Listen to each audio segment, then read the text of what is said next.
warm welcome to Linda Weintraub. So hi, everybody. I would like to offer my gratitude to Sid and Victoria, because exactly as they said is the reason why I've been so grateful to be a part of several Ox Zodiac dinners. They've all been fabulous. And each time I participate, of course, I have to think of something new related to my very special Hawk Zodiac animal, all of which is very odd for me because I have in my life had no relationship with horses whatsoever. So this has been really an interesting exercise for me. And I like so much the fact that I have been given this opportunity to pause and get out of my common kind of way of dealing with other animals and my relationship with them, and to think of it in zodiac terms, which goes beyond the actual daily material reality. So thank you for giving me the time to honor, especially this one creature who is supposed to be mine, and to begin to explore ways that I might make that horse, who has not been a part of my actual life, a part of some aspect of my life. It occurred to me that the horse is really an appropriate animal for a zodiac because it has played such a powerful role in mythology and legends worldwide. I mean, when I think about the horse, I think of these horse-drawn chariots going off into the other world. And in civilization, of course, we all know about transportation, agriculture, war, and all that. In the midst of all that honor and respect, I have to say, I've always been uncomfortable when I've encountered an actual breathing, living, sweating horse. My contact has been so minimal, it's never been an issue in my life. And I don't know why I would always feel so uncomfortable. I've never had an episode where I felt threatened. There's never been a time when a horse has been aggressive toward me. But once again, here I go. I'm thinking about horses. I'm thinking about relationships. And I've been thinking hard about what I might present today. So I actually dredged up a memory of an experience I had. I know exactly when it was, a long time ago, 1974. I know the date because that is the year that the play Equus opened on Broadway. And the memory that I'm going to share with you has to do with the fact that I had this transformative experience related to this play. It was an oddball thing. I happened to be in Manhattan. I happened to be in Theater District. I happened to be there about curtain time.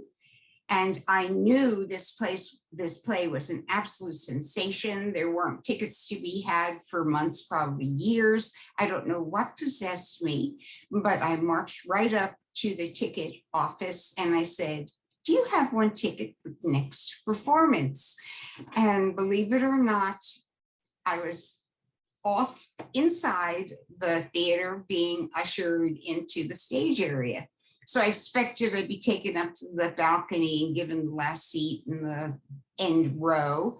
But no, I was taken through the orchestra seats, closer and closer to the stage. I began to wonder, what is happening here? Am I supposed to sit in the front row? Then we went beyond the front row and I was taken up the stage steps and given a seat in the wings of the stage. In this play, there are about 8 people who actually sit on the stage to watch the performance in full view of the audience. So what do you do when you're in the audience or in the stage waiting for a play to begin? I just kind of hung out backstage, just watching all of the stage hands. They were very busy. I loved seeing how they were creating the illusion of we weren't in the stage, we weren't on Broadway, we weren't even in this condition. They were going to transport us somewhere else. It was very dimly lit. Don't ask me why, but this ancient memory that I haven't thought of for so long comes back to me in the most vivid and precise and detailed terms. So I'm standing there looking at the hubbub. The area is really dimly lit. And somehow my attention is drawn to a figure. It's coming out of the shadows and it's coming toward me and is coming closer. And I am transfixed. This figure is towering, monumental. It rose at least a foot because there were contraptions on its legs so that the feet disappeared. And at the end, they became hooves. And then the head rose another, I don't know, foot and a half, with this long, elaborate snout and the eyes on either side. The ears were pointed. And because of the contraption on the feet, this figure didn't even move like a human. It completely embodied the other being, the horse. And so I'm just standing there in awe of this massive figure, and it came sauntering up closer, closer, closer, until it stood smack in front of me. Looking down, I'm looking up, and I'm ready to swoon. And I can't say, oh gosh, how should I say this? There was no such thing as eye contact, but there was contact. This energy coming from this creature was just so powerful. And I was kind of standing there bathing in that energy. Neither of us spoke. And we stood that way for however long, maybe just a few minutes. It felt like a long time. And then this creature very slowly began to remove the brown leather gloves on each hand. And then he put his hands forward like this, and he took my hands in his. And his hands were hot and they were sweaty. And I felt this surge of some kind of otherworldly somatic energy, carnal, I don't know what you want to call it. It was just absolutely mind-boggling. And so here I'm thinking, oh my God, my own experience of horses has been so paltry. I need an actor in my horse to let me know what really the power is. At any rate, what I'd like to tell you is that this has turned out to be a really interesting exercise for me, because it's given me an opportunity to think a lot about human-animal relationships. So if it's okay, I'd like to share with you the basic outline of the play, the narrative, the plot, because what I realized thinking back is that I remember the play being riveting. I remember the emotions were raw that it evoked. I mean, it was really a powerful play. But the thing that lingers most of all was what happened in the wings before the play even began. But the plot of the play is so appropriate to the little experience I had in the wings. So if I may just tell you, or remind those of you who know, the story is about a 17-year-old boy who has blinded 6 horses in an act of extreme violence. We meet him in a psychiatric hospital where he is being treated. And the major drama takes place between the psychiatrist and the boy.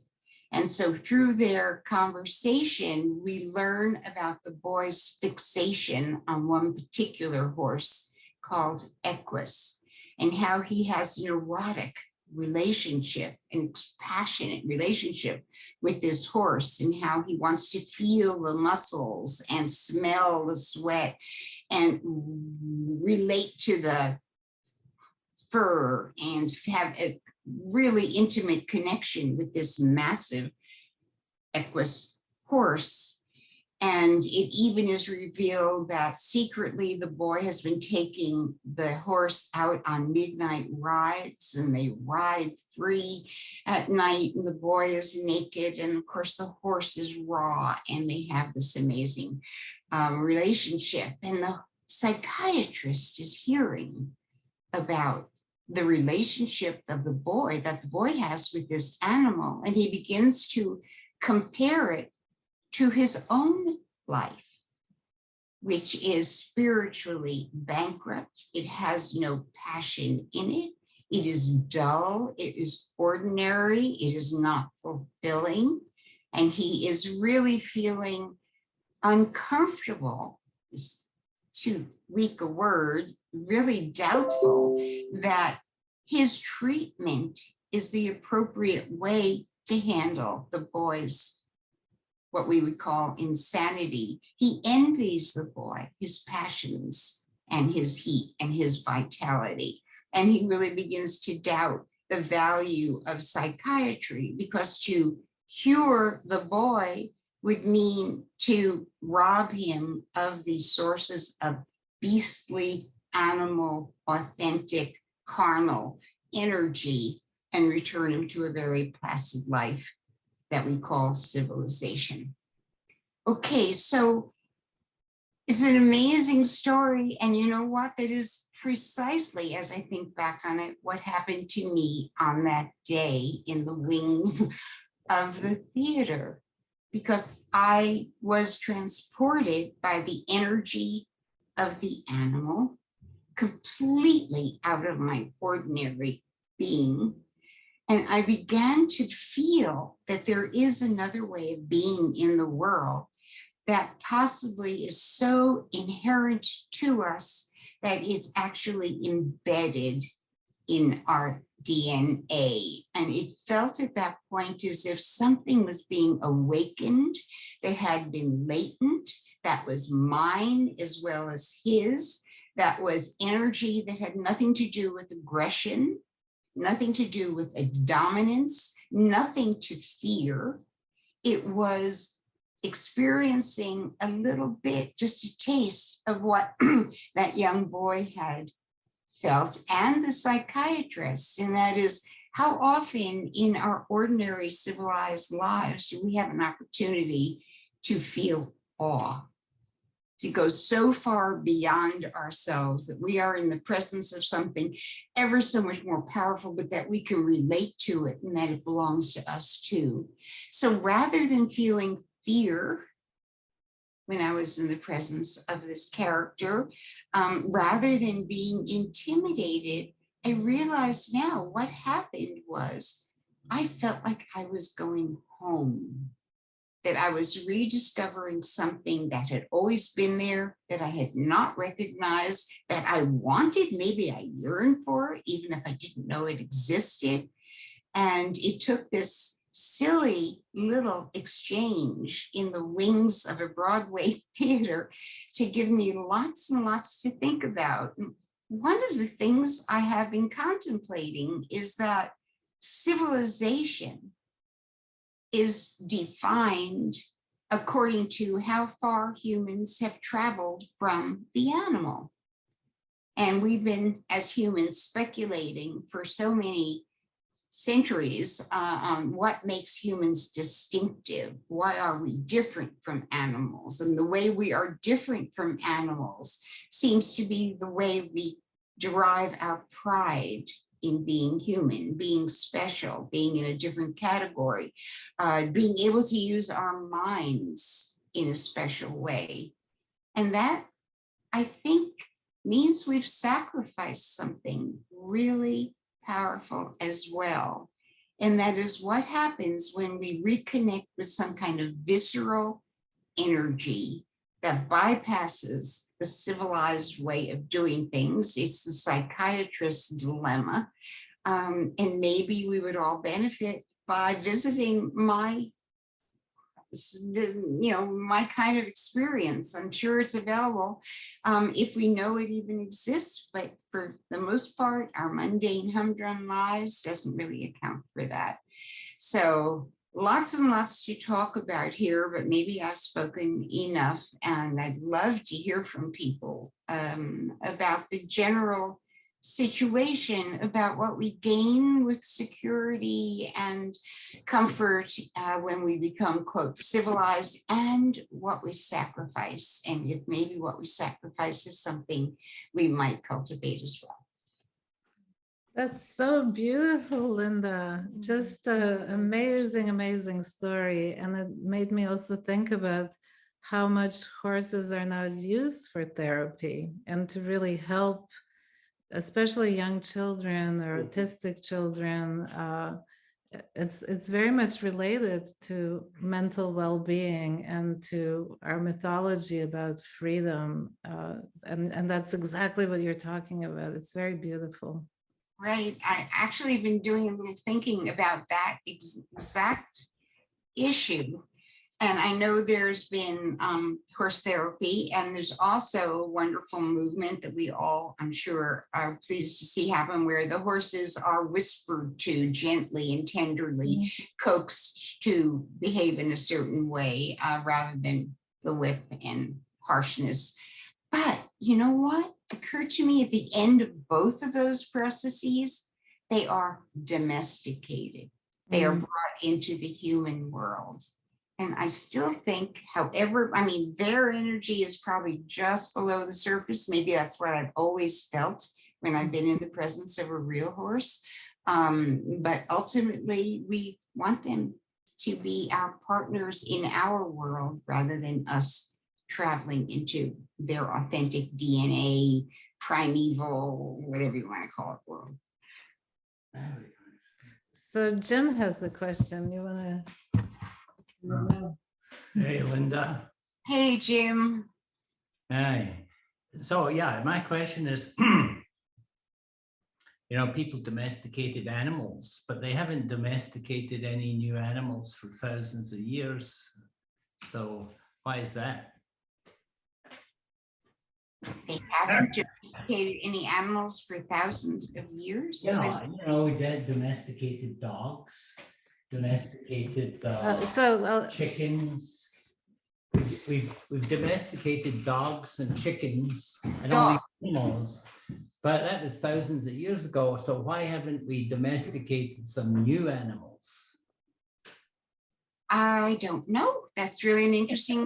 What would they be? I mean, I'm trying to think. I don't know if trying to think of the zodiac animals. Have rats been pets forever, or they're taught to perform in a certain way? I just think that there are lots of animals that are not appropriate for becoming pets. And would anybody? There's this movement now where we commune with plants, and we're being taught to open up our non-human parts and to commune with animals. But I think related to Jim's comment is the fact that I've never heard of anybody wanting to commune with a skunk or, frog, or, there are certain glamorous animals that, like a horse, that seem to have that kind of mythic power. But we're very selective when it comes to our relationships with animals. And I think some just don't appeal in that way. And I don't know, we've used so much of our ingenuity toward getting machines and technology, and maybe that's the direction. The energy that might have gone toward domestication has gone toward technology and media and all that. I don't know. It's an interesting point. You have a question from Bailey. He's asking if you believe domestication is a good thing for animals. Why is that? Can she answer? Do you think it's a good thing, or do you think? Oh, do I think? I thought Yes. she thinks. In the same way that we both benefit and are somehow left bereft by we are domesticated beings, right?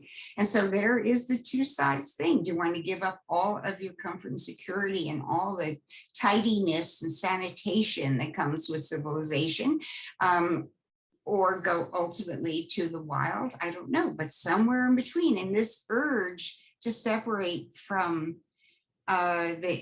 animal is really, you know what? I have a terrific one-line quote from Thoreau here. Hold on, let me see if I can find it. It says so much. Oh, goodness, where'd it go? As you're looking for it, if you're looking at it from the selfish gene hypothesis, or if the propagation of the species is the most important for, survival and all that, then the cow or domesticated animal has really benefited from domestication, because they might have just gone extinct without the human help of domesticating it and letting it survive through all these centuries. So in that way, if the main goal is for survival of the species, domestication has helped a lot of animals. But if the goal is for them to live their authentic selves, then probably not. So. I don't have answers. These are really complicated issues. I wish I said I have a tidy theory that I can give you. This is all because you and Victoria made me think about these complicated issues, and they're fresh in my own mind.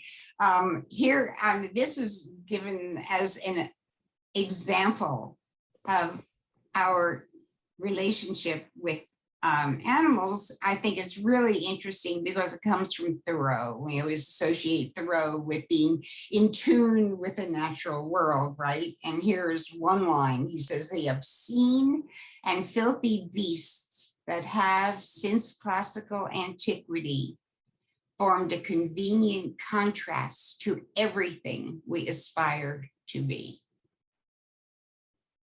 So maybe that should be my concluding statement, because yes, what you said is absolutely true. Yes, Jim, what you said is absolutely true. And there's still the open question of what do we want and how are we fulfilled, and have we sacrificed too much of our animal nature? And when we try to commune with animals, are we only doing it in a manner where the animal has to commune in our terms, even if it's not a verbal language? It's the end result is what would make that animal a amiable and comfortable friend for us. So thank you, Linda. That is a beautiful way to wrap up with a thorough statement. But before I move on to Miriam, I wanted to share something very briefly with the audience. In 2015, you hosted the most magnificent Hug Zodiac party at your homestead in Rhinecliff. And here's a few pictures, including of Andy with the rabbit. He is a rabbit and a magician, which is fantastic, offering his salad. And there we are, all of us, and that's Nina. She was coming in from Paris, Ellen Levy, and this is the wonderful scene where all of this happened. And it just so happened that Petia, who's one of the horses featured today, was there too. So thank you so much. 7 years later, full circle. And now we're moving on to Mariam, who's coming in to us from Tehran, Iran, and she had a fabulous party. And it's a beautiful example of how the same ingredients that are listed, that we list for the animal horse, or any animal for that matter, are interpreted so differently by different cultures and different places. And it's this diversity of interpretation that I love. And I'm so excited to see and to hear what happened. And you had a chef there. It just sounds amazing. So Mariam, welcome. Yes, hello everyone. Thank you for having me tonight. I mean, in Tehran's time. And thank you for giving me this opportunity to think of myself as an animal. Ever since I started working on this project, I have been paying more attention to the presence of animals around me and their role in, stories and myths. And I started paying more attention to the food I consume, and I pay more attention to the food as a medium, and how the spices I use in cooking reveals the story behind me, tells the story of my culture and the region that I'm coming from, the specific aroma, the color, and all the features of spices that are unique to like Middle East. So this is the bright part of the project for me. And taking part as a horse, I decided to do a Hawk Zodiac Tehran during my stay in Tehran.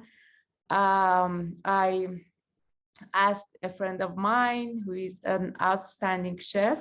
His name is Shahram Javanbakht, and I invited him to take over the cooking. And while we were talking about the project, he's a tiger and I'm a horse. So we found out that fish is the common thing that we can have and offer on the table. So he did a special fish fillet recipe along with a delicious fish soup. And I did the table and I put some relevant tiny foods and appetizer on the table. And let me share my screen so I can show you more.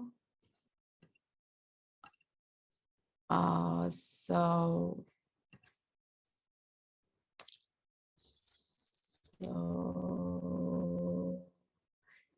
here is the beginning, and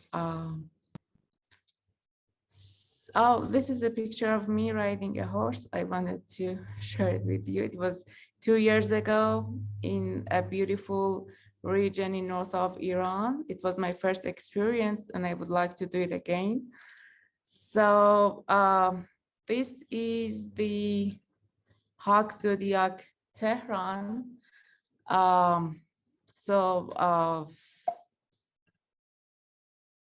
This is the beginning of the story. I went shopping and I got the special fish that Shahram asked me to get. And this is the main course that we offered during our party. It has 5 parts. And it didn't have any special name, so I call it baked fish fillet on a green silky round bed. The first part, which is the green, the yellow circle, is made of mashed potato and carrots.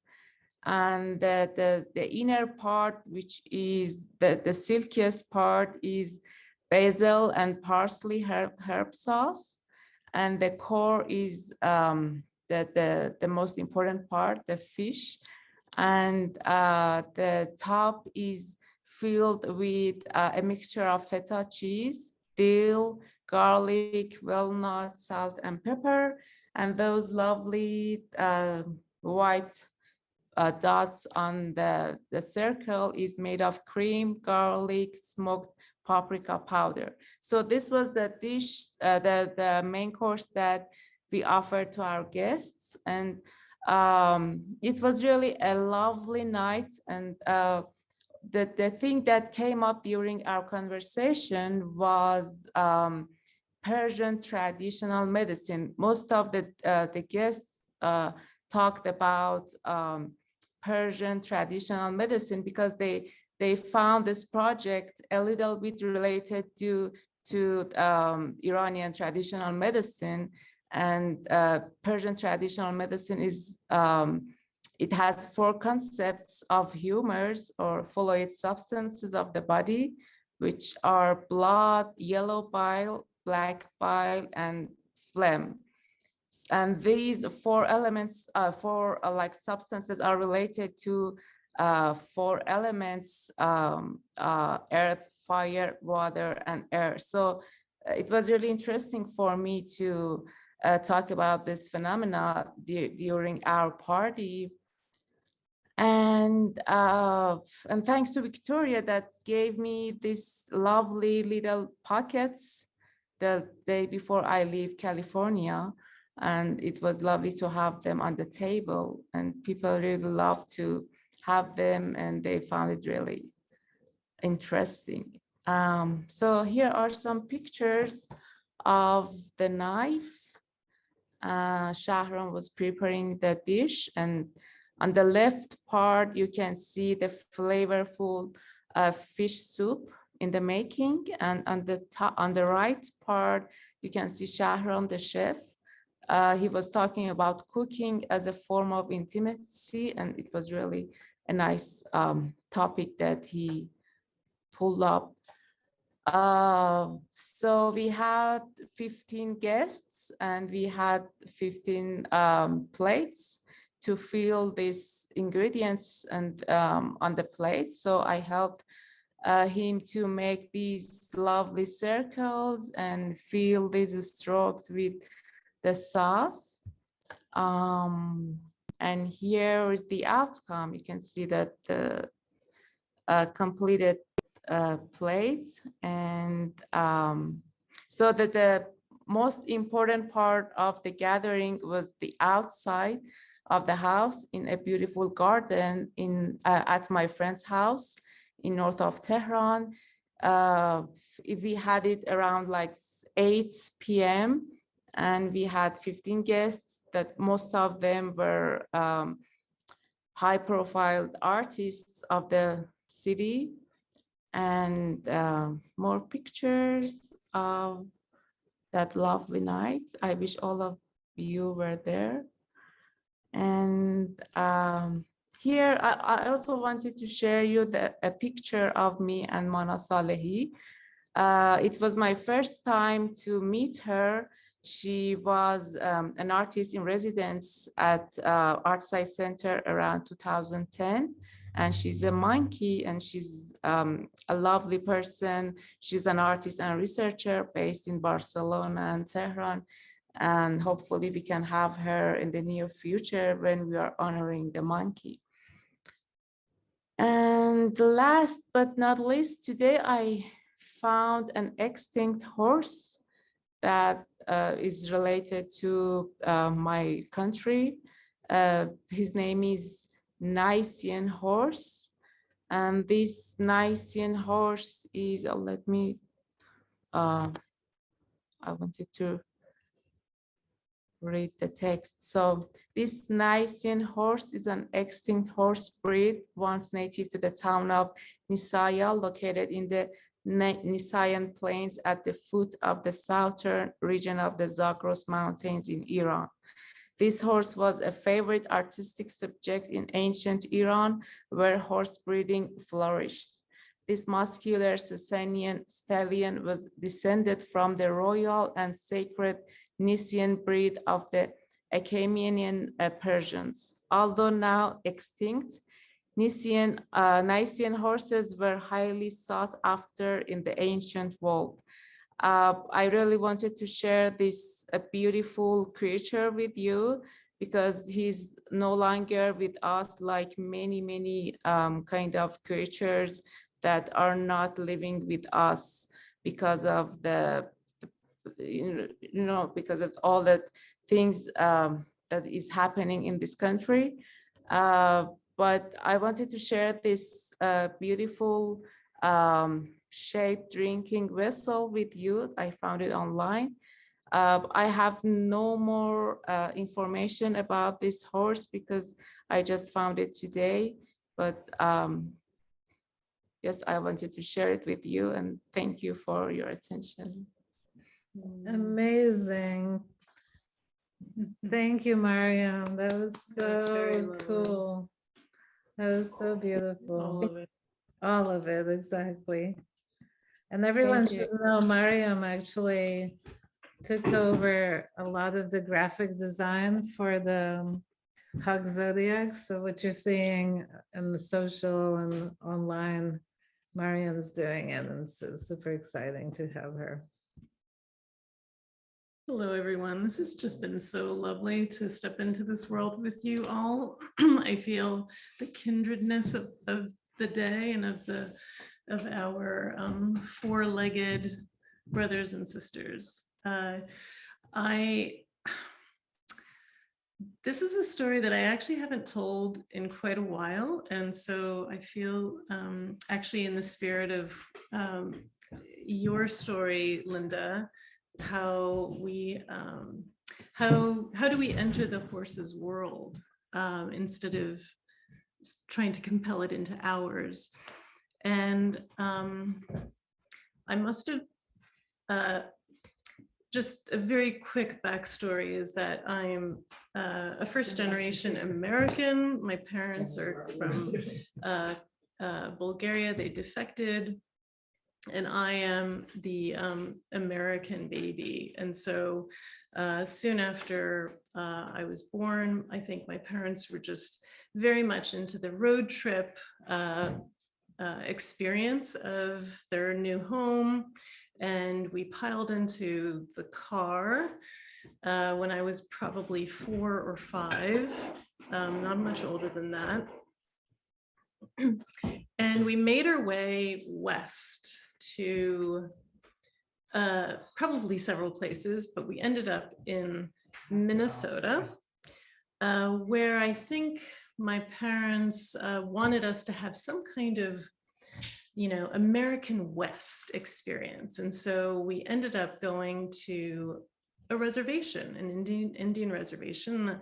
I wish I could remember where it was. I should have asked my parents before I had the chance, while I still had the chance. But let's just say that this experience, I think at first was more like for show, as if, you know, what we were about to experience was more of a performance, to have some kind of, you know, Wild West, cowboys, Indians. This is like I should say, this is the early 70s, right? Where our knowledge of indigenous practices were very much reduced down to a few very embarrassing and humiliating stories.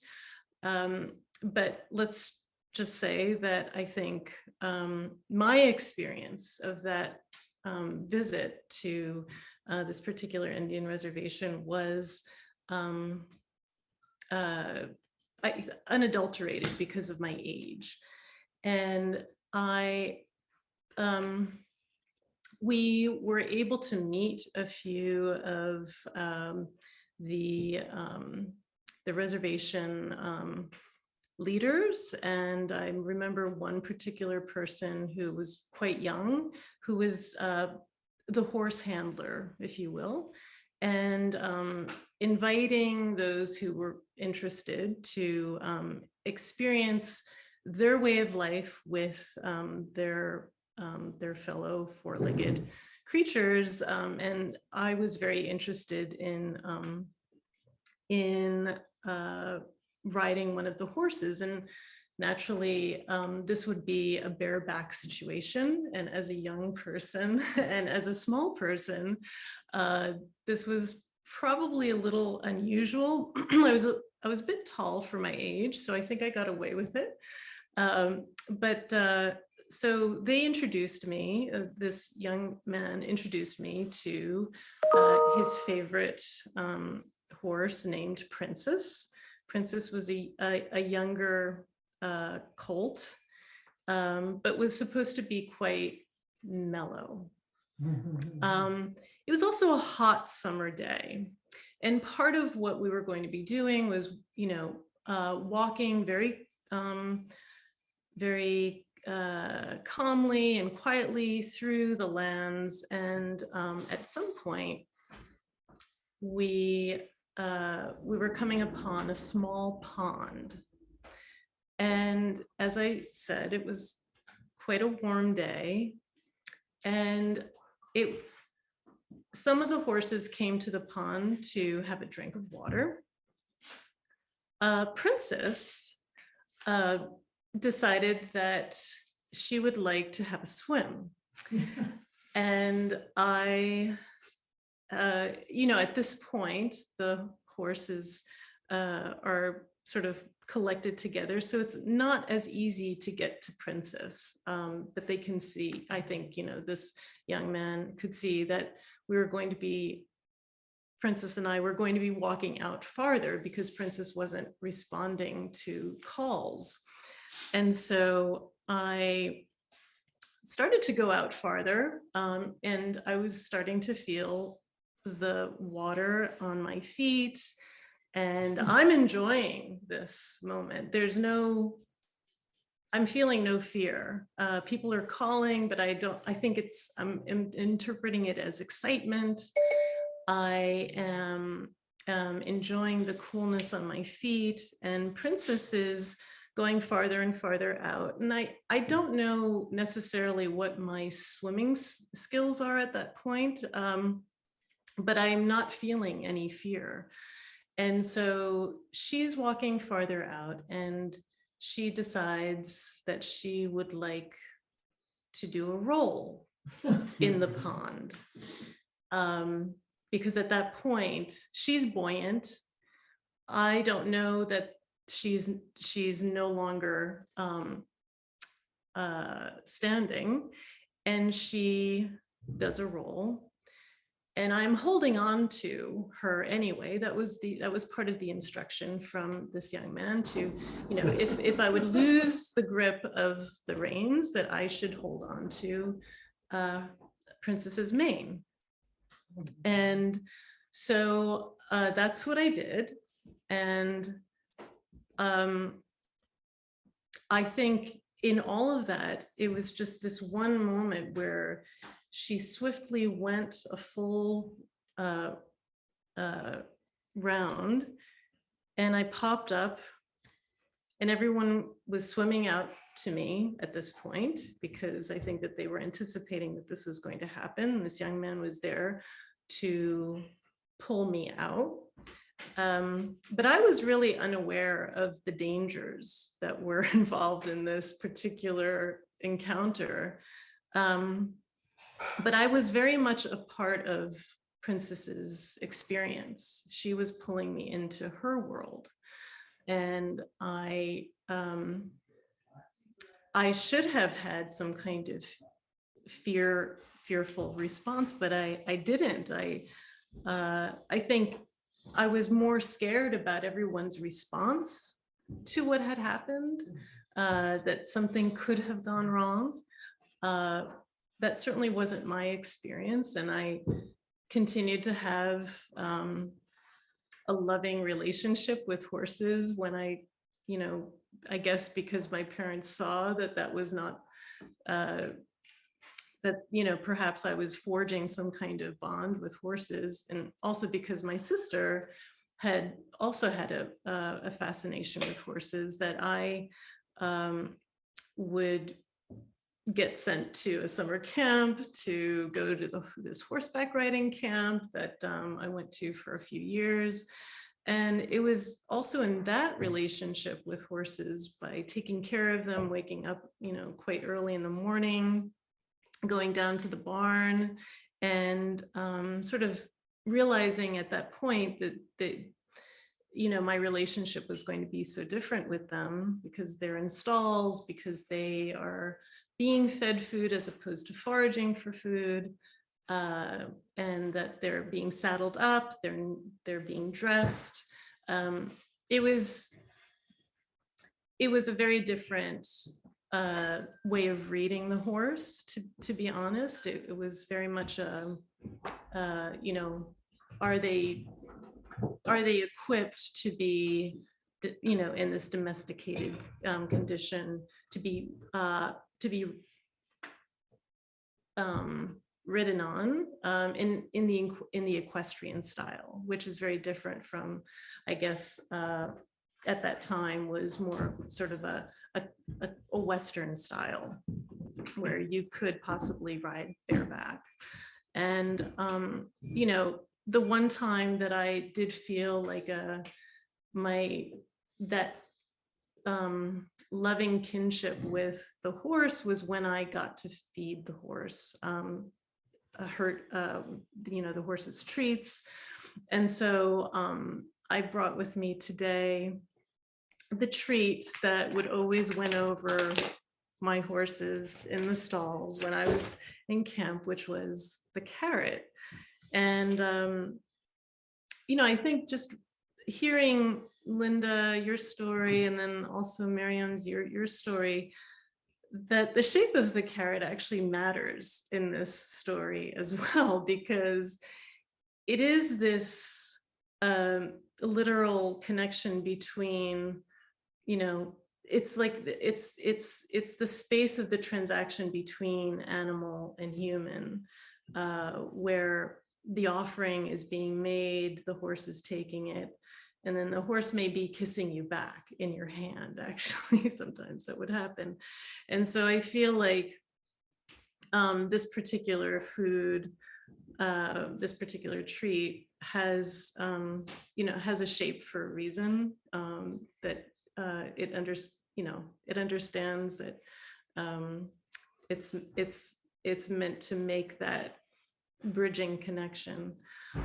So it's something that I will stop on the roads when I see horses running freely in a field. It's the one thing that I do enjoy doing, is to give them a treat, and to try to give them a treat from my hand.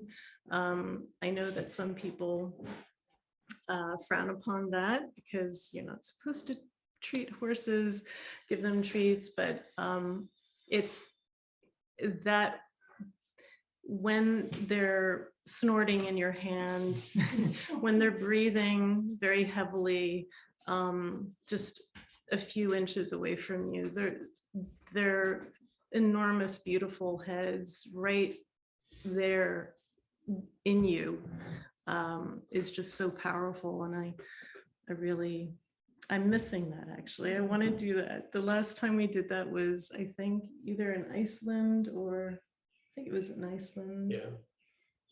So What a wonderful treat. Wonderful.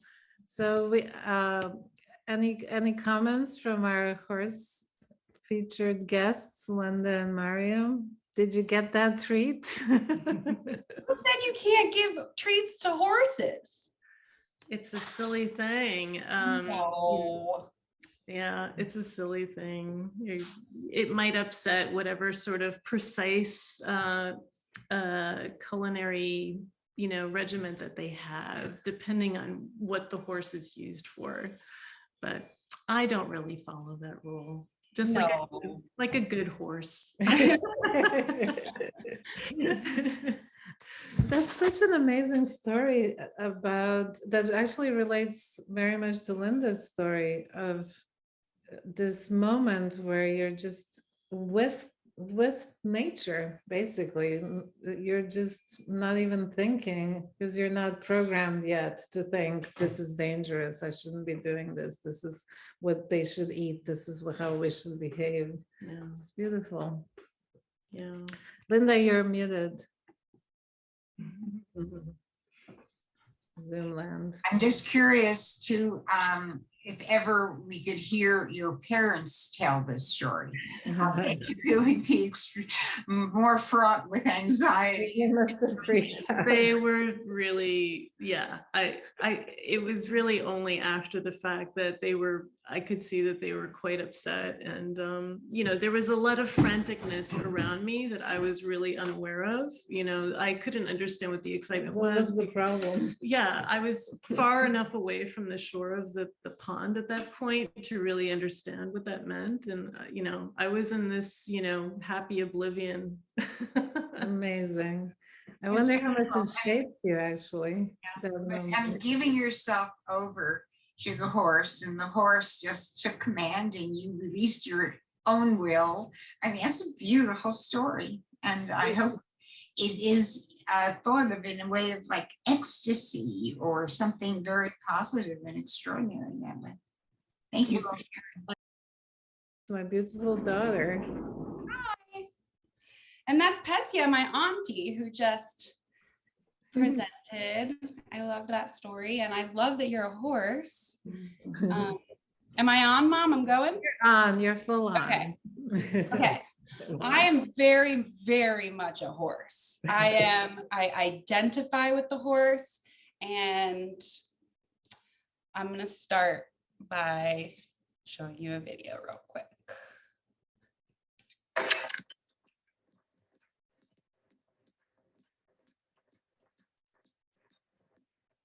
That's a canter in Costa Rica.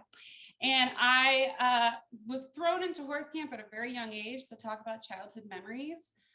I was with horses literally from 5 years old in a camp. I did fall on a canter and quit camp. But then we lived in a place where there were horses and I was already familiar. And so I used to clean hooves to get $1 or $5. Would walk down the hill in my neighborhood and clean their hooves. And I'm very, very comfortable around horses. I love them, the bigger the better. And I also just love how powerful they are. And when you think of all the animals in the zodiac, there are tigers and dragons, but there's kind of nothing more regal than a horse. And also they're freaking gorgeous. I'm going to show you one more video, and then I'm going to show you this little inspiration book. Just last year, so 5 years after that canter in Costa Rica, that was actually on a really wild horse. And they were trying to tell me in Spanish, like, this horse is wild. And I was like, I'm up for the challenge. I can get on any horse. It really was pretty scary. I don't know if you could tell how fast that horse was going. But this July, I was producing a movie on regenerative agriculture, and I went to one of the largest regenerative agriculture ranches and got to herd 300 cattle on horseback. So I have amazing footage and videos, and actually at one point I held a giant red, ironically, Alexa camera, and I have dusty footage of me on my horse and just cattle, and they told me that it was going to be put in the movie. So I'm actually going to have a tiny cinematography cred, but this is a different scene. I just wanted to show you, talk about power, right? You can really just drive a horse on the side of 300 cow and they move along with the horses. You can yell a little bit, but you're really yelling at the horses to do what you want them to do. They're so collaborative, a horse. They really are. And they're so energetic. If you're nervous, they're nervous. More than a cat, more than a dog. If you're cool, calm, if you know where you're going and you know what you're doing, you really have a partner in crime. Is it showing? Can you see it? You can see it? We see it, yes. Okay. This is in a forest, herding 300 cattle. And as you can see, I'm like moving the horse to the left and the cattle are following.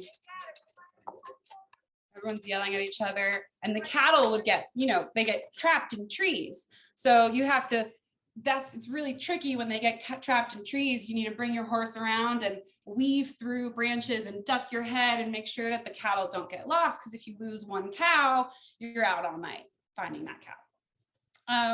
So I just wanted to tell you that I resonate with horses and I love them and I just need more of them. And, my goal is to have my own. And I love that I am one on the Zodiac. I saw this book and it just reminded me of Hawk's Zodiac. I've been doing Hawk Zodiac from its conception with my mom. And I kind of wanted inspiration to host this because it's been a pretty malleable project. Like, you don't really know what's going to happen at a Hawk Zodiac event, and that's what makes it really fun. But I saw this book and I was like, I need this book. It's called The Artist Who Painted a Blue Horse. So in this being an art project and my mom being an artist, I'm going to read you this book because I was like, this is going to inspire me. And it's kind of funny. I am an artist and I paint a blue horse and a red crocodile and a yellow cow and a pink rabbit and a green lion and an orange elephant and a purple fox and a black polar bear and a polka dotted donkey. And I am a good artist. In the back, it says, another masterpiece from a master artist. And I just love this. And I was like, oh yeah, it's a free for all. Like we can do whatever we want with this really great guide.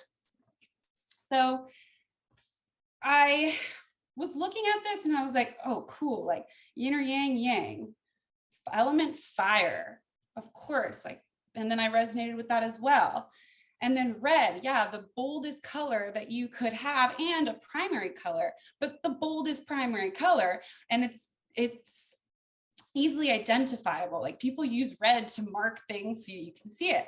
Summer, I am summer. I just came out of the ocean to do the first surf of the season and I caught 2 really good waves. Hot, taste is bitter.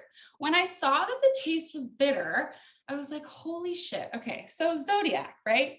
It's just, we identify with it and we're like, oh, I'm one of these 12 things. And then with Hawk Zodiac, you kind of find that person that's also what you are. And then we do that all the time with horoscopes, the other horoscopes. You know, I'm a Capricorn, Scorpio rising, Libra moon. My fiance is a Scorpio, Leo rising, Scorpio moon. What's our capability? What do our charts look like? How we identify with that and how that rules our lives. There was a research done at Stanford over 7 years. And it's my favorite because they really studied people, just people who didn't identify with their own horoscopes to see if the personality traits matched. And the conclusion is that zodiac and horoscopes have 0 effect on a person. There's no scientific evidence that can back that your horoscope, me being a Capricorn, doesn't mean anything about me at all. So we can walk around and judge people for being a Scorpio. They're so fiery, but there's nothing to back it. But without a doubt, there's a psychological effect of relating to something. Like I'm stoked that I'm a horse and fire and red. And anyway, back to bitter. I'm going to show you something. So you guys might have read in my bio that I've been an experience my entire life. And I'm also pretty conscious and, you know, want to save the world. And I actually had an experience where when I was in New York City, I fell in love with police horses. And I spent 4 weekends at the Police Horse Academy, just loving them and reminding them that they were loved because they make me cry when they're on the streets. And actually a police was like, you can come to the horses in the Bronx and spend time with them. We have volunteers who do that. So I did that. Just explaining to you that I'm always trying to do good. And one of my jobs was at Conscious City Guide, where it was experiences for the better, because when you're producing a fashion show, it's really tiring and unrewarding. So I got a job at Conscious City Guide. And when I signed up for the job, they asked me for my human design chart. And then they put all of our human design charts together and told us our best, you know, working abilities. This is how we work better together. Not only am I a horse, but I'm a projector. And so, you know, I have all these identities. I am a projector, I am a horse, I'm actually an alpha projector, which means I'm a leader. And I was like, yes, I am. Projector, horse, Capricorn, like what else can we grab onto to identify with something? You know, mother, dog. Here's my projector chart. So this is a combination of horoscope and your chart and something else. I don't know, but it tells you exactly how to live your life. And so I identify with being a projector, which is when people give me energy, I can spit it right back to them. And it's actually very tiring. And we're 14% of the population. So, you know, if I'm talking to someone, I can read their energy and project it back to them in a way that makes them feel comfortable, seen. You can navigate situations really well. And we need to sleep a lot. And if we sleep a lot, we're much better. And I've been sleeping a lot just because this chart told me that I should. Even still, there's no science behind this. No science. But I look at this and this is me.